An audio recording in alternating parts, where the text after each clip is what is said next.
why you'll never get good at guitar unless you do this. If you've ever tried to learn guitar, you've probably told yourself that you're actually making progress. You know, because you picked it up today.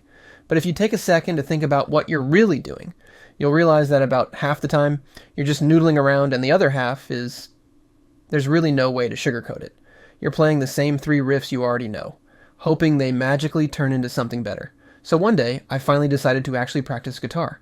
But what I quickly found is that most of the advice out there isn't really that helpful. It's almost always too extreme, like play for 8 hours a day, or start with music theory, or sell your soul to the metronome. And that eventually led me to figure out that you shouldn't just force yourself through scales for hours, because playing guitar should be fun. And besides, some things you can't just learn from a book, like how to bend a note without sounding like a dying animal, or how to stop accidentally muting the one string that actually matters. But besides that, most of the stuff people practice, it's just filler. It's not that fun. It's not that productive. And if we're being honest, most of it just fills up time without making you any better. I remember watching this interview where a pro guitarist said something like, most people don't practice, they just play the guitar. And that's when it hit me. Could never be me. So while you shouldn't quit messing around on guitar, here's an easy method I found to actually get better. Step 1. Recognize that most practice is fake practice. I always knew that some things, like mindlessly running scales or watching gear demos for hours, were a waste of time. But I didn't realize that even playing songs I already knew was also kind of a waste. I was convincing myself it was practice. But if you really look at what you're doing, you'll realize none of this is actually making you better. You play the same licks, the same way, with the same mistakes. You think you're improving, but 99% of the time, you walk away the exact same guitarist you were yesterday. Step 2. Make it impossible to slack off.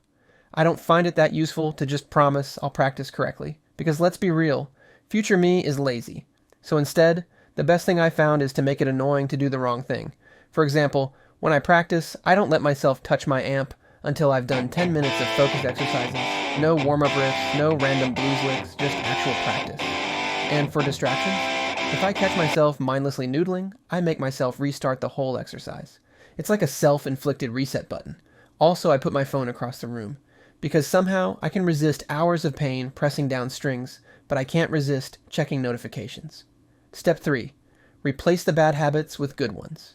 Now that you're not wasting time, you want to fill that space with things that actually make you better. Instead of aimlessly playing scales, play them musically, make melodies, improvise. Instead of watching gear demos, watch actual lessons. Instead of scrolling YouTube, actually, never mind. Stay here. Hello! This is educational, and if you're feeling really ambitious, try recording yourself, because nothing humbles you faster than hearing what you actually sound like. Anyway, if this helped, consider subscribing. It's completely free, requires no effort, and will probably make you a better guitarist. Probably.